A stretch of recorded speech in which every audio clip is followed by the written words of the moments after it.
할렐루야. 할렐루야. 2021년 2월 28일 소망선교교회 또 주일 예배를 시작하겠습니다. 여러분, 또 이래 한 주간 잘 지내셨나요? 정말 하나님 말씀 안에서 감사하며 살아가는 한 주간이 되시길 바랍니다. 이제 곧 우리가 현장 예배를 부분적으로나마 시작할 건데요. 그때 만나서 서로 인사하는 시간이 되시길 바라고, 한 주만 참으시면 3월 7일부터 저희가 예배를 시작할 것 같습니다. 그때 또 기쁜 마음으로 만날 수 있기를 바랍니다. 오늘 이렇게 또 예배를 하나님 앞에 기쁜 마음으로 드릴 수 있는 시간을 주심을 감사드리며 지금 기도하고 예배 드리겠습니다. 다 함께 통성으로 기도하시겠습니다. 아버지 하나님, 오늘 또 이제 주님 전에 정말 기쁜 마음으로 나왔습니다. 우리 정말 많은 어려운 시간이 흘렀지만 하나님께서 우리를 지금까지 인도하시고 붙잡아 주시기에 감사드립니다. 아버지 하나님, 정말 우리의 뜻은 알 수 없으나 하나님께서 주시는 뜻을 잘 붙잡아 살아갈 때 우리의 미래가 보장이 되고, 우리의 삶이 변화되고, 우리의 가정이 변화되고, 우리 교회가 변화되는 하나님의 자녀로서 살아갈 수 있는 죄인이 되게 인도하여 주시옵소서. 아버지 하나님, 정말 세상의 어두운 속에서 눈물로서 살아가는 어렵고 힘든 자리에 많사옵나이다.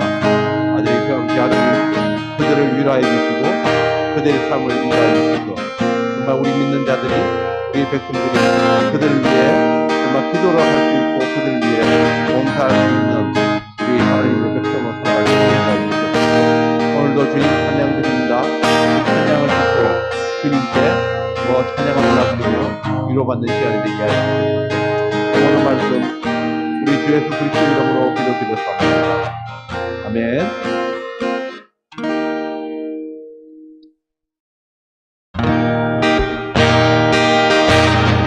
찬양의 제사 드리며 성소로 들어갑니다. 주의 이름 안에서, 주의 이름 안에서 주의 성소로 가네. 영광스러운 이곳에 우리 기쁘게 왔네. 거룩한 보좌 앞에서 따뜻함을 느끼네. 우리 마음 경배하며 찬양의 제사 드리네. 찬양의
새벽별 이 땅 위에 비길 것이 없도다.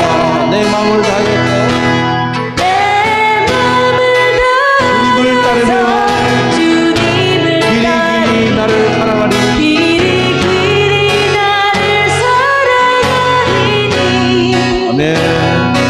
물들이 두렵잖고 장점이 겁없네 주는 높은 산성 내 땅이시라. 내 영혼 먹이시는 그 은혜는 이고 아직 주의 뵙기 원하네. 주는 저 산 밑에 백합 빛나는 새벽별 이 땅 위에 비길 것이 없도다.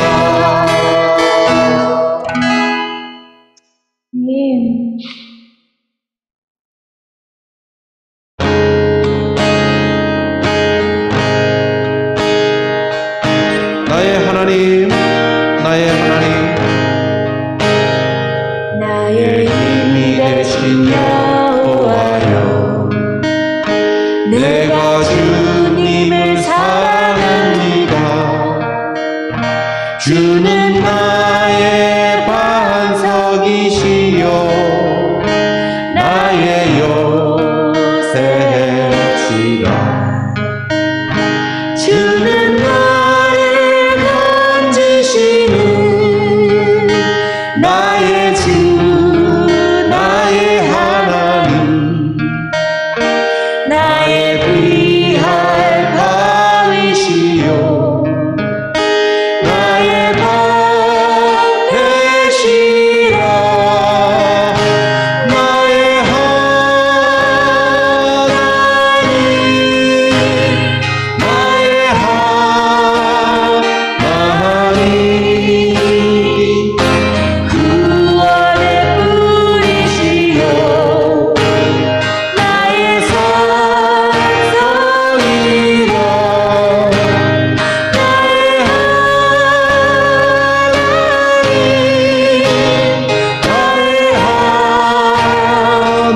하나님 그는 나의 여호와 나의 구세주 나의 생명이신 여호와여 내가 주님을 찬양하리라. 주는 나의 사랑이시요 나의 의지시라.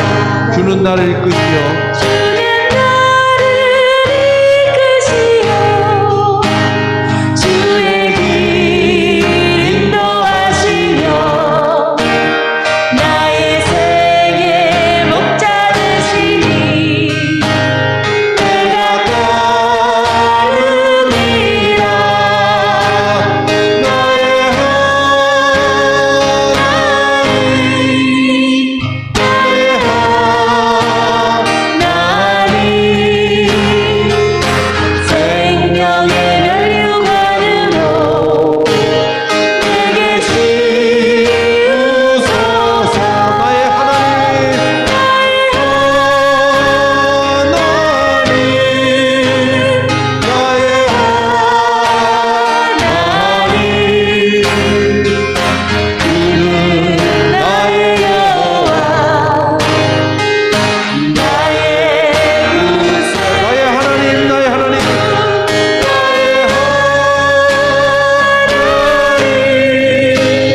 나의 하나님,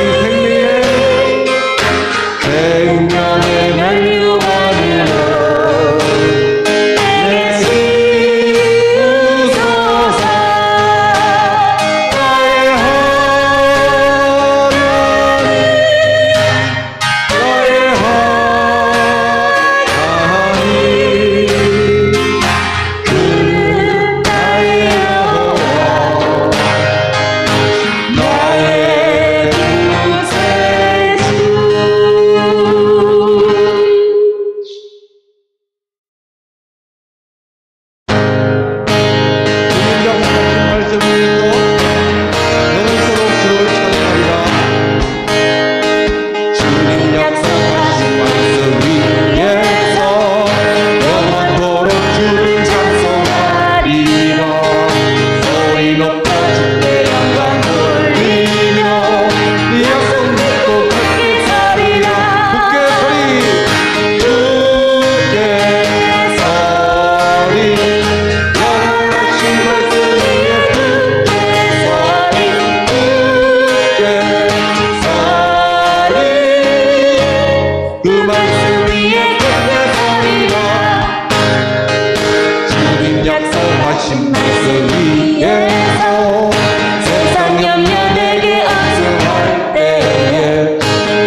전능하사 천지를 만드신 하나님 아버지를 내가 믿사오며 그 외아들 우리 주 예수 그리스도를 믿사오니 이는 성령으로 잉태하사 동정녀 마리아에게 나시고 본디오 빌라도에게 고난을 받으사 십자가에 못 박혀 죽으시고 장사한 지 사흘 만에 죽은 자 가운데서 다시 살아나시며 하늘에 오르사 전능하신 하나님 우편에 앉아 계시다가 저희로서 산자와 죽은 자를 심판하러 오시리라.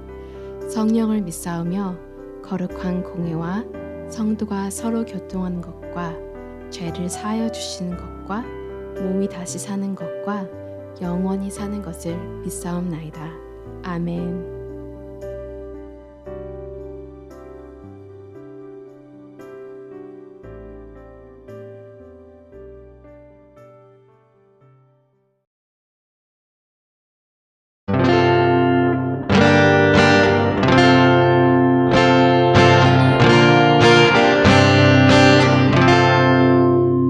내 주 되신 주를 참 사랑하고 곧 그의 죄를 다 고합니다. 그는 은혜를 주신 내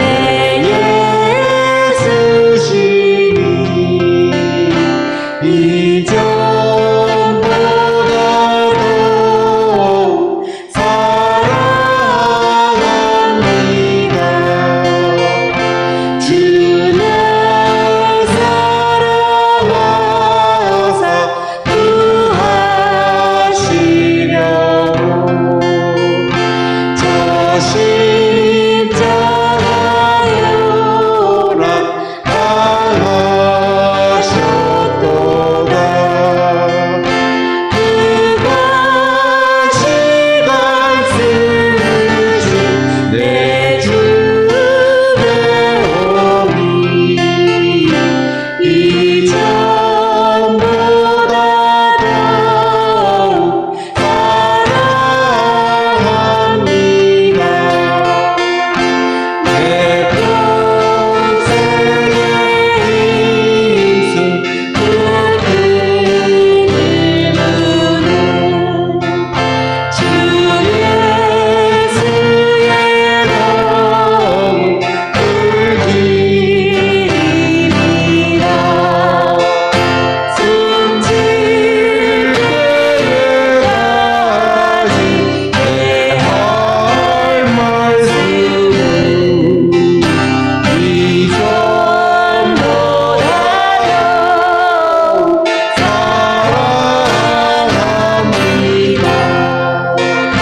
그 영광의 나라 나 들어가서 그 풍성한 은혜를 감사하리. 금요일날 쓰고 나 찬송할 날 이전보다 더욱 사랑합니다.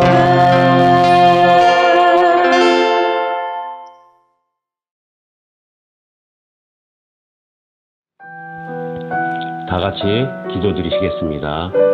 지금도 살아계셔서 온 인류의 모든 역사를 주관하시며 감찰하시는 거룩하신 하나님 아버지, 당신의 전능하신 섭리를 찬송하오며 주님께 영광드립니다. 죽을 수밖에 없는 죄인인 우리를 태초부터 사랑해 주시고 독생자 예수 그리스도를 통하여 보혈의 피로서 저희를 깨끗게 하시니 감사드립니다.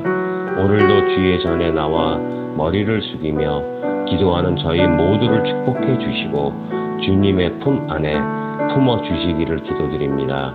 때론 세상의 삶 속에서 이리 뛰고 저리 뛰며 불안해하고 초조했던 저희 마음이 평안을 얻게 하시며 참 안식을 찾을 수 있는 시간이 되게 하여 주시옵소서. 긍휼히 여기는 하나님, 세상이 너무나 어두워졌습니다. 어느 한 곳도 염려와 근심, 한숨의 소리와 탄식, 불평과 불만, 원망과 시비, 억울한 일들이 사라지지 않고 있습니다. 이 안타까운 세상을 건져주시기를 원합니다. 오늘 이 시간 주님 앞에 예배할 때 습관으로 예배하지 않게 하시고 정직한 심령으로 예배 드릴 수 있도록 하여 주시옵소서. 주의 말씀을 전하는 목사님에게 성령의 기름을 부어주셔서 권세 있는 말씀을 전하시기에 부족함이 없는 충만한 은혜를 부어주시기를 기도합니다. 교회에 속한 지체들이 있습니다. 연약해지는 지체들이 없게 하시고 어려운 이때에 말씀을 읽고 순종에 힘쓰므로 삶 가운데서 성령의 열매를 거두는 복된 지체들이 되게 하시옵소서. 온라인 예배로 인해 온 성도가 함께 모여 예배를 드리지 못해서 누가 예배를 드리는지 저희는 알 수 없습니다. 하지만 주님께서 아십니다. 항상 눈에 보이지 않는 하나님을 두려워하여 온전한 예배자로 바로 설 수 있도록 하여 주시고 예배드리는 모든 지체들의 상황과 어려움을 저희는 지금 알 수 없지만 살아계시고 전능하신 아버지께서는 지체들의 어려움과 눈물을 아십니다. 긍휼을 베풀어 주시기를 기도합니다. 축복해 주시기를 기도합니다. 주님, 예배를 위해 수고하는 예배팀과 찬양팀을 축복하셔서 어려운 때에 순종함으로 자신들의 시간과 정성을 드리는 모든 수고에 30배, 60배, 100배의 축복으로 채워주시기를 기도드립니다. 예배의 시종을 주님께 맡기오며 우리를 죄에서 구원하신 예수님 이름으로 간절히 기도드렸사옵나이다. 아멘. 내가 오늘 명하는 모든 명령을 너희는 지켜 행하라. 그리하면 너희가 살고 번성하고 여호와께서 너희 조상들에게 맹세하신 땅에 들어가서 그것을 차지하리라. 내 하나님 여호와께서 이 40년 동안에 내게 광야길을 걷게 하신 것을 기억하라. 이는 너를 낮추시며 너를 시험하사 내 마음이 어떠한지 그 명령을 지키는지 지키지 않는지 알려 하심이라. 너를 낮추시며 너를 줄이게 하시며 또 너도 알지 못하며 내 조상들도 알지 못하던 만나를 내게 먹이신 것은 사람이 떡으로만 사는 것이 아니오 여호와의 입에서 나오는 모든 말씀으로 사는 줄을 내가 알게 하려 하심이니라. 이 40년 동안에 내 의복이 헤어지지 아니하였고 내 발이 부르트지 아니하였느니라. 너는 사람이 그 아들을 징계함 같이 내 하나님 여호와께서 너를 징계하시는 줄 마음에 생각하고 내 하나님 여호와의 명령을 지켜 그의 길을 따라가며 그를 경외할지니라. 내 하나님 여호와께서 너를 아름다운 땅에 이르게 하시나니 그곳은 골짜기든지 산지든지 시내와 분천과 샘이 흐르고 밀과 보리의 소산지요 포도와 무화과와 석류와 감람나무와 꿀의 소산지라. 내가 먹을 것에 모자람이 없고 내게 아무 부족함이 없는 땅이며 그 땅의 돌은 철이요 산에서는 동을 캘 것이라. 내가 먹어서 배부르고 내 하나님 여호와께서 옥토를 내게 주셨으므로 말미암아 그를 찬송하리라. 아멘. 할렐루야. 여러분 반갑습니다. 오늘도 거룩한 주일 예배에 오신 모두를 주님의 이름으로 축복하고 환영합니다. 우리 함께 예배하는 옆 사람들과 인사 나눕니다. 오늘도 하나님이 우리와 함께 하십니다. 하나님이 우리와 함께 하십니다.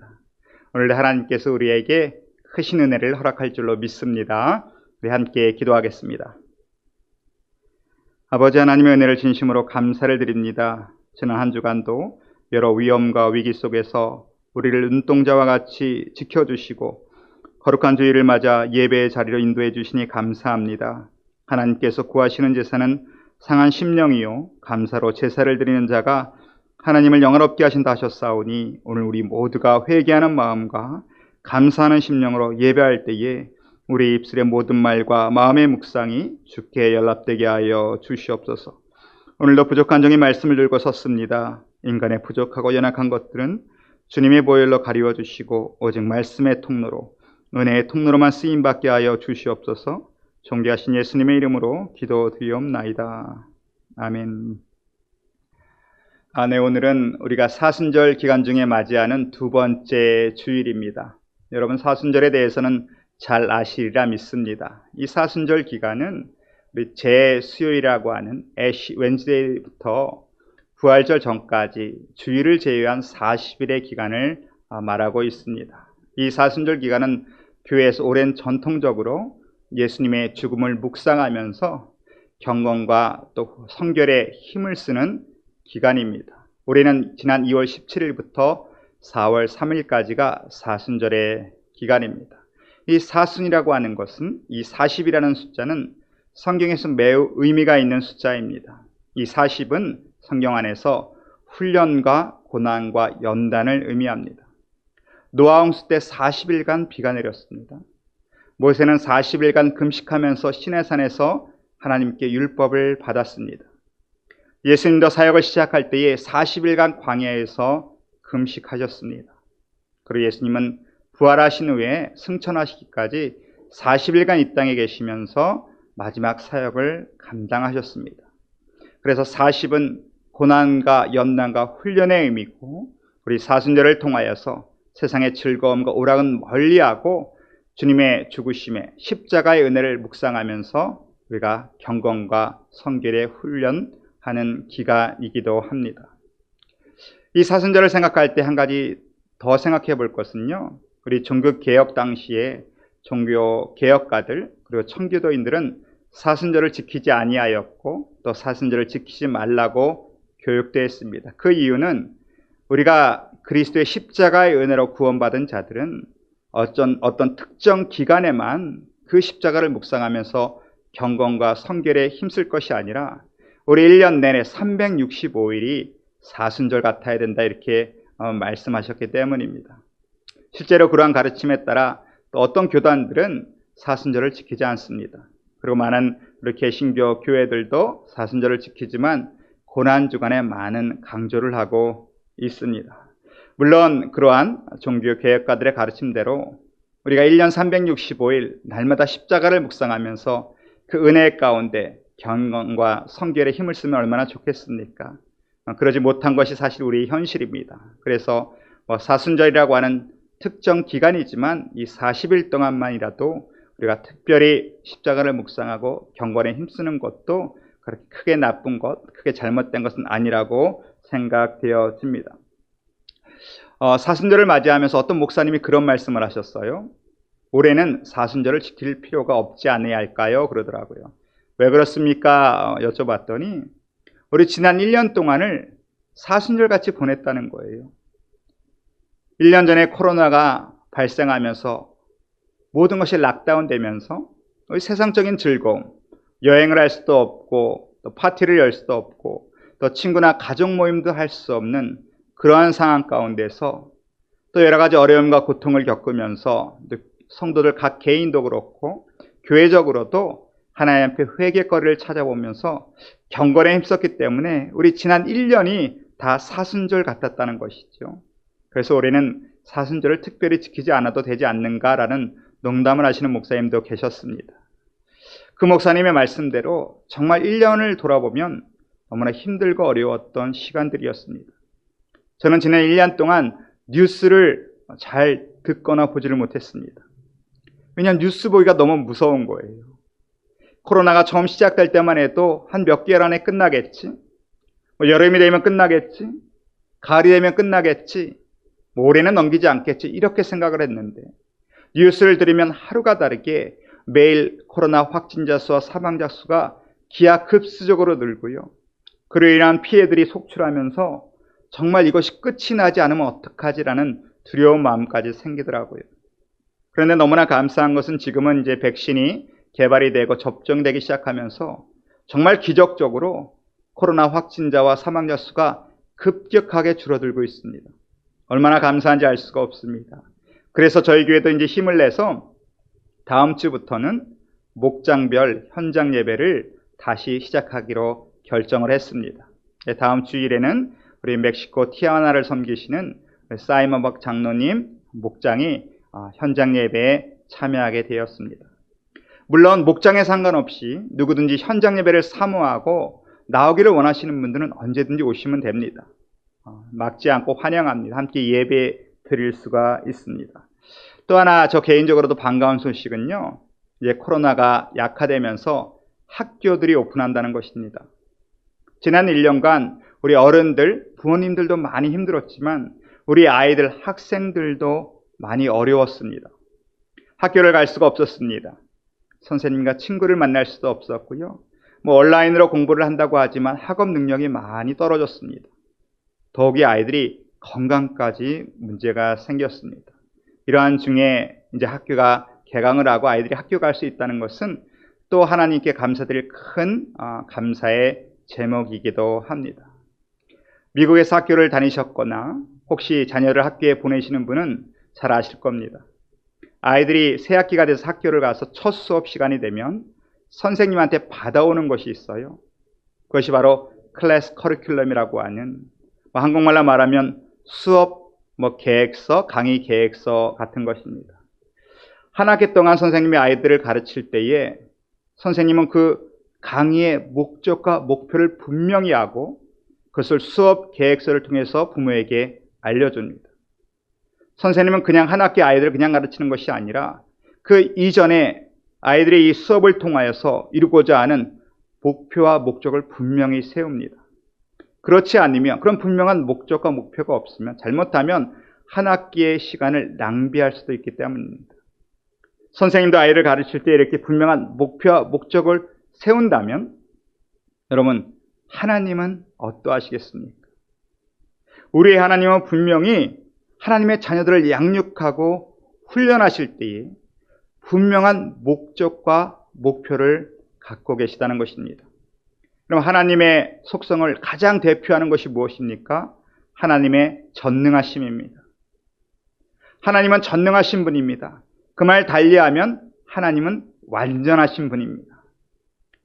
하나님이 완전하시다는 말은 하나님은 실수가 없다는 말씀이고 하나님의 앞에는 우연이라는 것이 있을 수 없다는 것입니다. 그분이 행하시는 모든 일 가운데는 분명한 그분의 뜻과 계획이 있다는 것입니다. 우리는 새해부터 지금 새벽 예배 때 성경 통독을 하고 있고요. 지금 모세오경을 거의 마쳐가고 있습니다.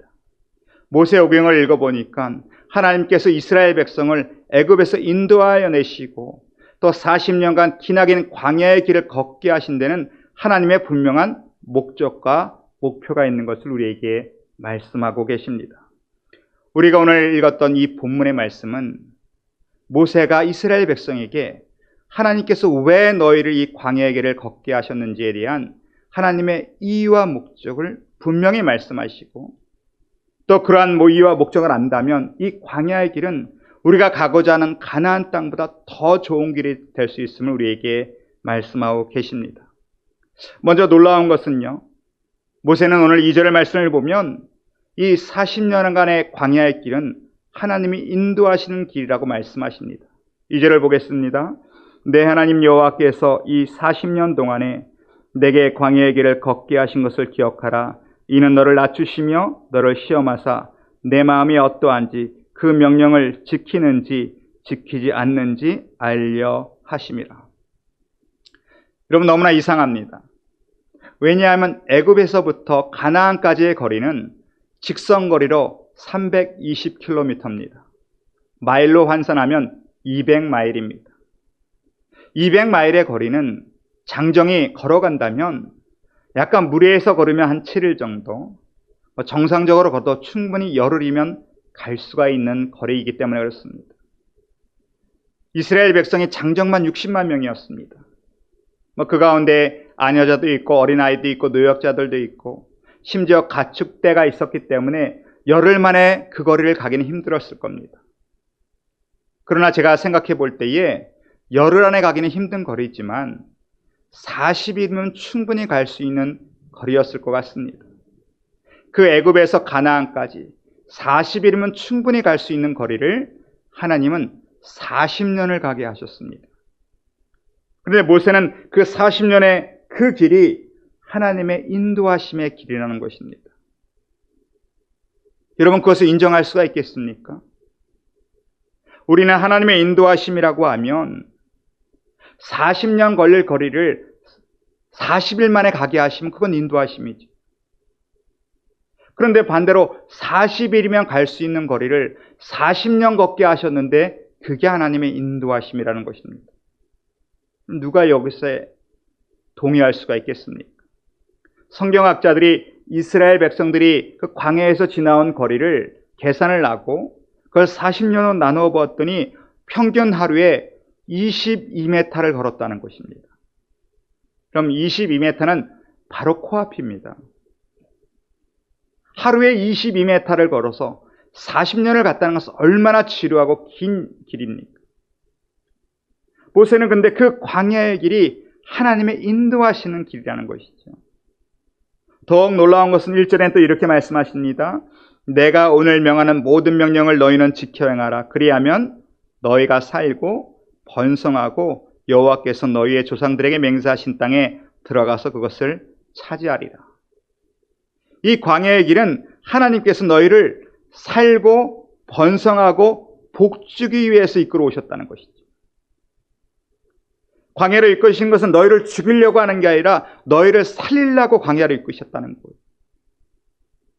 너희를 멸절시키려고 그러는 것이 아니라 너희를 번성케 하려고 광야로 이끄셨다는 것입니다. 너희를 저주하려는 것이 아니라 마침내 너희에게 복을 주기 위해서 광야로 이끄셨다는 것입니다. 너희를 살게 하고 너희를 번성케 하고 마침내 너희에게 복을 주기 위해서. 때로는 우리의 인생길에 광야를 만나는 이유도 똑같을 겁니다. 하나님이 우리의 광야를 걷게 하실 때는 우리를 살리려고, 우리를 번성케 하려고, 우리를 마침내 복 주기 위해서 때로는 우리를 광야를 걷게 하신다는 것입니다. 근데 이스라엘은 반대로 생각했죠. 하나님이 우리를 죽이려고 광야로 이끄셨고, 우리를 없어지게 하려고 광야로 이끄셨고, 우리를 저주하려고 광야로 이끄셨다고 생각을 했습니다. 그래서 하나님을 원망하고 불평하다가 결국은 광야에서 멸망을 당했습니다.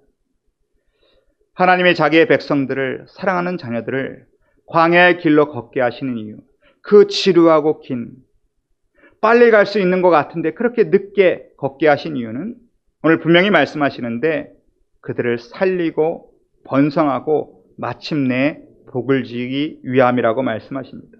어떻게 그들을 살립니까? 어떻게 그들에게 번성케 하십니까? 어떻게 그들을 마침내 복을 주십니까?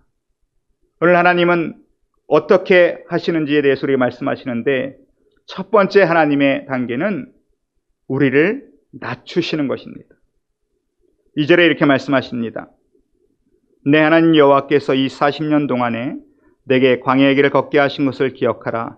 이는 너를 낮추시며 너를 시험하사 내 마음이 어떠한지 그 명령을 지키는지 지키지 않는지 알려 하려 하심이라. 광야를 걷기 하신 이유는 첫 번째는 이스라엘 백성을 낮추기 위함이라는 것입니다. 여러분, 왜 낮추려고 하실까요? 높아졌기 때문이라는 것입니다. 여러분, 이스라엘 백성이 높아질 게 뭐가 있습니까? 그들은 노예 출신이에요. 노예는 그 당시에 가장 최하의 계층이었습니다. 가장 낮은 계층이 노예입니다. 높아질 게 어디 있겠습니까? 또 그 당시에 광야를 걸을 때는 어떠겠습니까? 200만의 홈레스 그룹입니다. 도저히 인간적인 환경과 조건을 볼 땐 높아질 수가 없는 사람입니다. 높은 게 아무것도 없습니다. 여러분, 만약 우리가 힘들고 어려울 때 하나님께 기도했는데 하나님이 내가 너를 낮추고자 한다고 하면 여러분 뭐라고 생각하시겠습니까? 아니, 내가 더 낮아질 때가 어디 있다고. 내가 지금보다 더 낮아질 때가 어디 있다고 나를 힘들게 하시고 나를 낮추시는 거. 그렇게 생각할 겁니다. 이스라엘 백성도 그랬을 겁니다. 너희를 낮추고자 하신다고 할 때에 우리가 더 낮아질 때가 어디 있는가? 우린 노예였고 지금도 광야에서 집 없이 헤매는 지금 고통 중에 있는데 더 낮아질 때가 어디 있는가 이렇게 얘기했을 것입니다.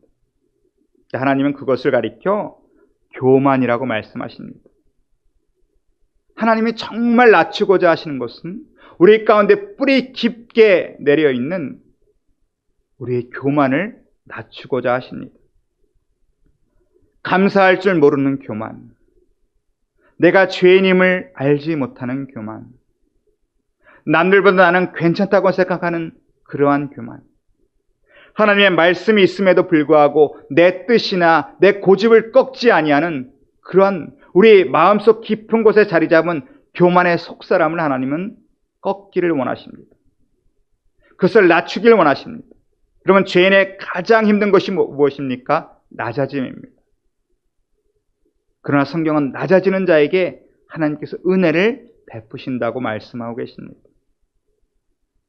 하나님의 광야를 통하여서 우리의 속사람 교만을 무너뜨리시고 낮추어 주시기를 원하신다는 것입니다. 여기서 낮추신다는 원어의 뜻은 고통을 주어 회개케 한다는 뜻입니다. 신명기 9장 6절에는 그러므로 내가 알 것은 내 하나님 여호와께서 내게 이 아름다운 땅을 기업으로 주신 것이 내 공의로 말미암이 아니니라. 너는 목이 곧은 백성이니라. 그 땅을 받을 때에 이스라엘 백성들이 내 공이 그래도 내가 잘해서 그래도 내가 어느 정도 했기 때문에 하나님이 이 땅을 주셨겠지라고 생각을 한다는 것입니다. 하나님은 그것은 목이 곧은 교만이라고 말씀하십니다. 우리도 마찬가지입니다. 이스라엘 백성만 목이 곧은 것이 아니라 사실 우리도 목이 곧은 백성들입니다. 입술로는 하나님의 은혜라고 이야기하지만 돌아서면 그 은혜를 잊어버립니다. 그리고 내가 이룬 이 모든 것이 하나님의 은혜라고 고백하면서도 그 중심에는 그래도 내가 노력했기 때문에, 그래도 내가 열심히 했기 때문에, 그래도 내가 남들보다 더 노력을 했기 때문에 이 자리까지 왔다고 우리는 속으로 생각을 합니다. 그리고 저 사람보다는, 저런 사람보다는 내가 좀 낫다고 착각을 합니다. 하나님이 이 교만을 무너뜨리기 원하십니다. 내가 지금 나된 것은 하나님의 은혜라는 것이 우리 입술의 고백이 아니라 우리 정말 믿음의 심령의 고백이 되기를 하나님은 원하십니다. 하나님은 우리를 낮추시기 원합니다. 고통을 통하여 회개하기를 원하십니다.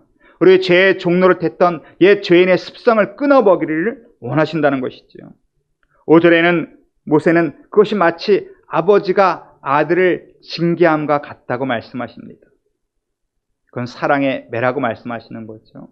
어느 아버지가 아들을 징계하면서 즐거워하고 기뻐하는 사람이 있겠습니까? 사랑하는 마음으로 매를 드는 것이죠. 하나님도 우리를 낮추실 때 마찬가지십니다. 우리의 환경과 조건은 더 낮아질 것이 없처럼 어렵다고 할지라도 정말 우리를 낮추고자 하시는 것은 우리 안에 있는 속사람, 이 교만을 꺾길 원하십니다. 그리고 그 교만이 꺾어졌을 때에, 낮추어졌을 때에 하나님은 예비하신 은혜를 우리에게 허락하시는 줄로 믿습니다. 두 번째는 하나님이 광야에서 우리에게 주시고자 하는 은혜는 무엇이냐 하면, 두 번째는 하나님의 음성을 들려주신다는 것입니다. 3절에 이렇게 말씀하십니다. 너를 낮추시고 너를 줄이게 하시며 또 너도 알지 못하며 내 조상들도 알지 못하던 만나를 내게 먹이신 것은 사람이 떡으로만 사는 것이 아니요 여호와 입에서 나오는 모든 말씀으로 사는 줄을 내가 알게 하려 하심이니라. 광야를 통하여서 우리가 배울 수 있는 것은요, 사람은 떡으로만 사는 것이 아니라 하나님의 말씀으로 산다는 것입니다. 이스라엘 백성이 애굽의 노예로 살아갈 때에는 떡으로만 사는 줄 알았습니다. 왜냐하면 그들의 모든 관심은 매일 시달리는 노예의 삶 속에서 바로가 무슨 말을 하는지, 오늘 바로가 무슨 명령을 하는지, 또 그 명령을 받고 작업 감독이 오늘 나에게 무슨 일을 시키는지가 늘 관심사였습니다. 그들의 말이 그들의 삶의 고통을 좌우하기 때문에 늘 듣고 싶은 말이, 관심 있는 말이 바로의 또 작업 감독의 말이었습니다. 그리고 하루하루를 그렇게 보내면서 그냥 얻어먹는 떡이 자기들을 살린다고 생각을 하고 있었습니다.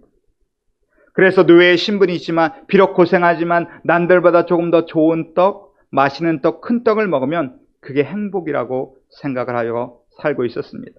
여러분, 그런데 그런 속에서는 하나님의 음성이 들리지 않습니다.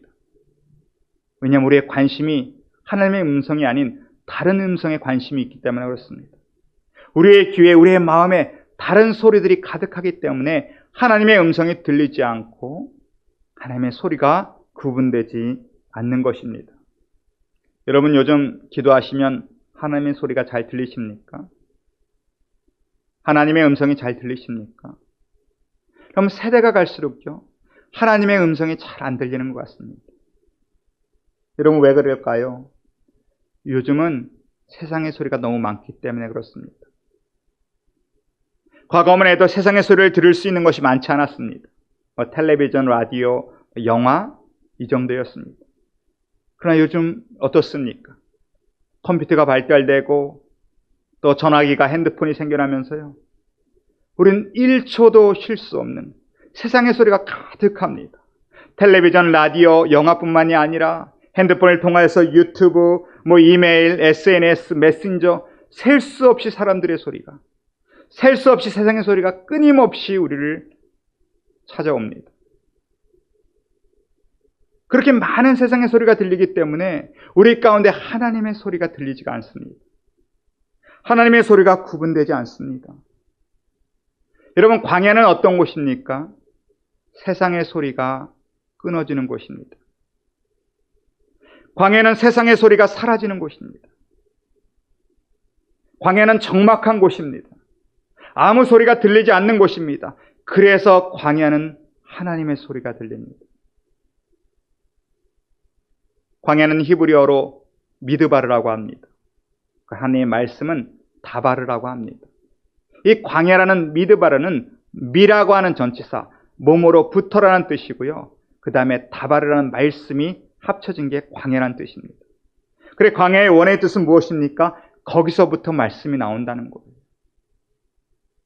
광야를 가면 거기서부터 하나님의 음성이 들려오기 시작합니다. 세상의 많은 소리를 끊어줄 때, 세상의 많은 소리에 귀를 닫고 하나님의 음성에 집중할 때에 우리는 하나님의 음성을 듣고 구분할 수가 있는 것입니다. 광야에서 살아남을 유일한 비결은 그 음성을 들어야 됩니다. 그 음성을 듣고 그 음성을 쫓아가는 것이 광야에서 살아가는 유일한 비결입니다. 하나님은 그 음성을 들려주기 위해서 세상의 소리를 건져내어서 광야에 놔두신다는 것입니다. 인생의 광야에서 여러분, 하나님의 음성을 들으셔야 됩니다. 그리고 그 음성을 쫓아가셔야 됩니다. 불과 구름 기둥을 쫓아가는 것이 광야에서 살아남는 유일한 비결입니다. 불과 구름 기둥이 나아가면 쫓아가야 됩니다. 불과 구름 기둥이 서면 우리도 멈춰서야 됩니다. 아무리 빨리 가고 싶어도, 아무리 나아가고 싶어도, 우리의 목표가 눈앞에 있어서 달려가고 싶어도요, 불과 구름 기둥이 멈춰서 있으면 우리도 멈춰야 됩니다. 그러나 아무리 힘들고 어렵고 피곤해서 쉬고 싶더라도 불과 구름 기둥이 움직이면 우리도 움직여야 된다는 것입니다. 그것이 광야에서 살아가는 유일한 삶의 비결이라는 것입니다. 참 우스운 것은요, 청년이 군대를 가면 그러면 가장 먼저 가르치는 것이 뭔지 아십니까? 바로 제식훈련이라는 것입니다. 제식훈련은 다른 것이 아니에요. 앞으로 가, 제자리에 서. 뒤로 돌아가, 좌양 앞으로 가, 우양 앞으로 가. 그럼 20세의 이 똑똑한 청년들을 불러다가요, 가장 먼저 훈련시키는 것이 앞으로 가, 제자리에 섭니다. 왜냐하면 그것에 순종을 해야 전쟁에서 살아남기 때문에 그렇습니다. 광야가 가나안보다 좋은 이유가 있다면 그곳에서는 하나님의 음성을 들을 수 있기 때문입니다. 나는 광야 같은 인생길에서 우리 모두가 하나님의 음성을 듣는 축복을 누리시길 주님의 이름으로 부탁드립니다. 마지막으로 한 가지 더, 우리 광야가 가나안보다 좋은 이유는 하나님의 기적을 체험하기 때문에 그렇습니다. 4절을 보겠습니다. 이 40년 동안에 내 의복이 헤어지지 아니하였고 내 발이 부르트지 아니하였느니라. 40년 동안 옷이 헤어지지 않았다는 것이죠. 이 말은 무슨 말입니까? 하나님의 옷을 계속 공급하셨다는 얘기예요. 그 말은 하나님께서 경제 생활을 책임지셨다는 얘기입니다. 40년간 너의 발이 부르트지 아니하였다. 이 말은 무슨 말입니까? 육체의 건강도 하나님이 책임져 주셨다는 말씀입니다. 광야는 그런 하나님의 기적을 체험할 수 있는 곳입니다. 우리의 삶을 책임져 주시고 우리의 건강을 책임져 주시는 그 하나님을 체험하는 그 장소가 바로 광야라는 것입니다. 하나님이 입혀주시고 하나님이 먹여주시고 하나님이 건강 주셨다는 거예요. 지난 1년간 우리 모두가 광야 같은 시간을 보냈지만 여러분 돌아보십시오. 하나님이 우리를 입혀주시고 먹여주시고 건강을 책임져 주셔서 오늘 우리가 예배할 수 있는 것입니다. 하나님은 그 백성들이 광야를 걸으면서 하나님과 함께할 때 날마다 기적을 체험하며 하나님과 동행할 때 기쁨과 감사의 순간을 누릴 수 있음을 깨닫기를 원하셨습니다. 그러므로 광야는 힘들고 어려운 길이 아니라 하나님과 함께 걸으면 하나님과 동행하면 기적의 길이고 축복의 길이고 은혜의 길이고 감사의 길이 될 수 있다는 것입니다. 내가 지금 어디 사느냐, 내가 지금 무엇을 먹느냐보다 더 중요한 것은 내가 지금 누구와 함께 사느냐, 누구와 함께 먹느냐입니다. 광야라 할지라도 내 사랑하는 사람과 그곳에 있으면 여러분 광야는 기쁨의 장소, 행복의 장소가 될 수가 있습니다.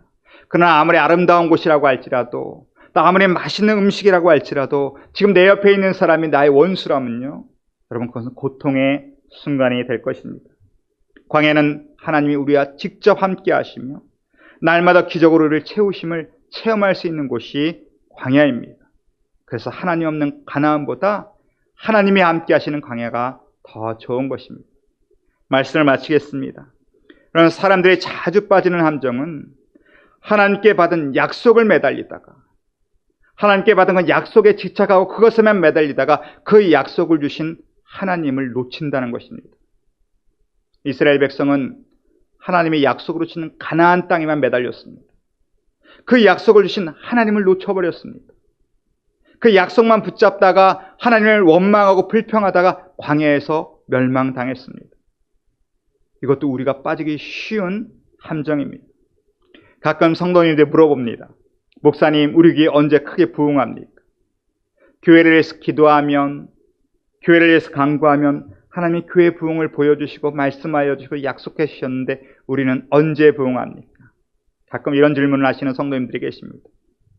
그러나 여러분, 우리가 정말 붙들어야 될 것은 교회의 부흥이 아니라 교회의 부흥을 허락하실 하나님을 붙들어야 됩니다.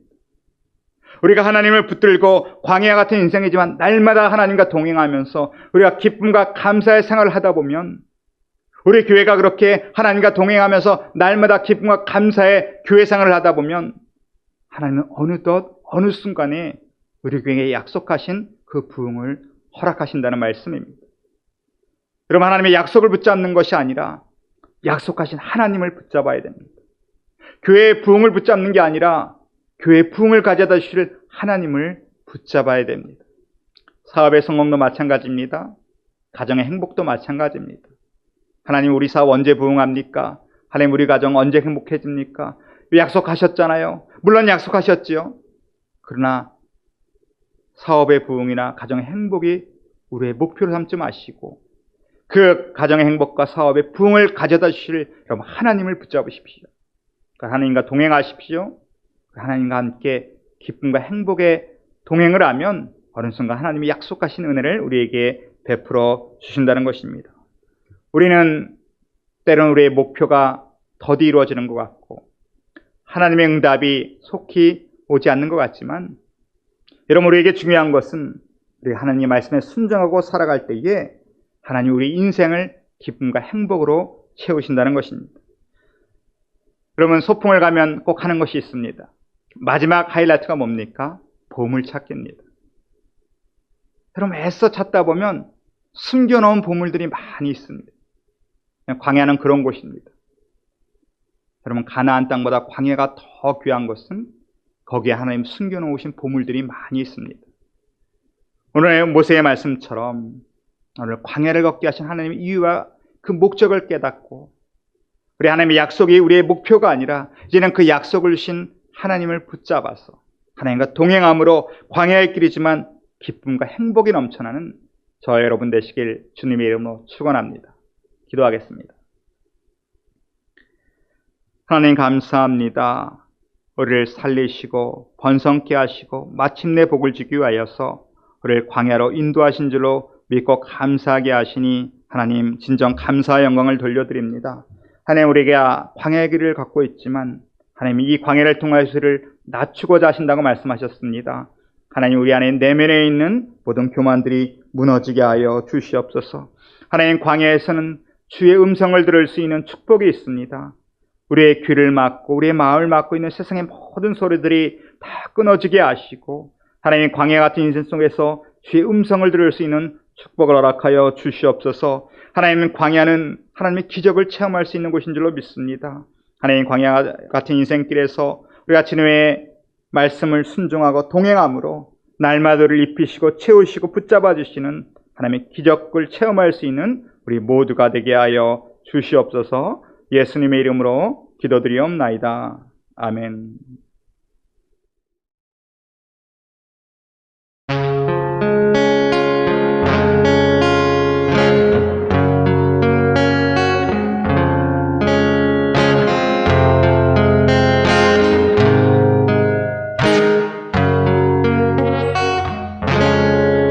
주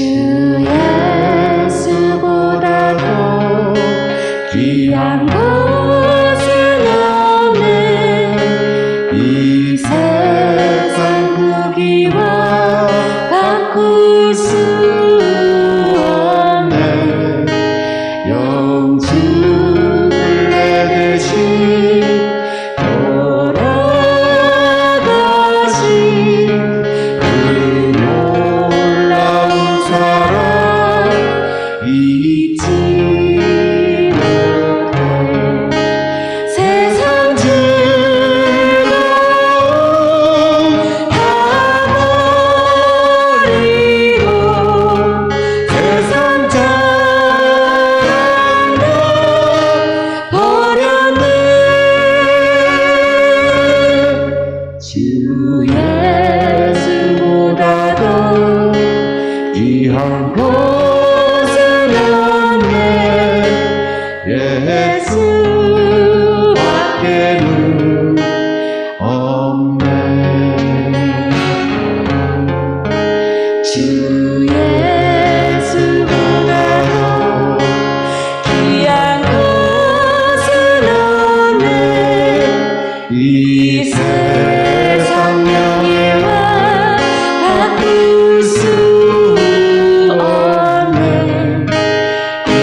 이전에 들리던 세상으로 주 사랑하는 맘 잊지 못해. 세상 즐거움 다 버리고 세상 자랑도 버렸네. 주 예수보다도 귀한 것은 없네. 예수밖에는 없네. 주 예수보다도 귀한 것은 없네. 이 세상 행복과 바꿀 수 없네. 유혹과 핍박이 몰려와도 주 섬기는 내 맘 변치 못해. 세상 즐거움 다 버리고 세상 자랑도 버렸네. 주 예수보다도 귀한 것은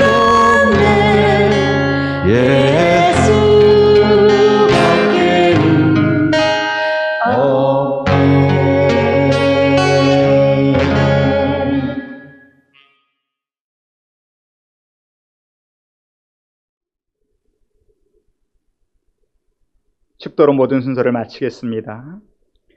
지금은 우리 주 예수 그리스도의 그 크신 은혜와 아버지 하나님의 무한하신 사랑과 성령의 영원한 교통하심이 하나님의 약속이 아닌 약속을 주신 하나님을 붙잡고 광야 같은 길이지만 날마다 행복과 기쁨으로 넘치길 원하는 모든 성도들의 심령과 가정과 저들의 자녀들과 저들의 손과 발행하는 모든 범사 가운데 지금부터 영원토록 함께 하시기를 축원하옵나이다. 아멘.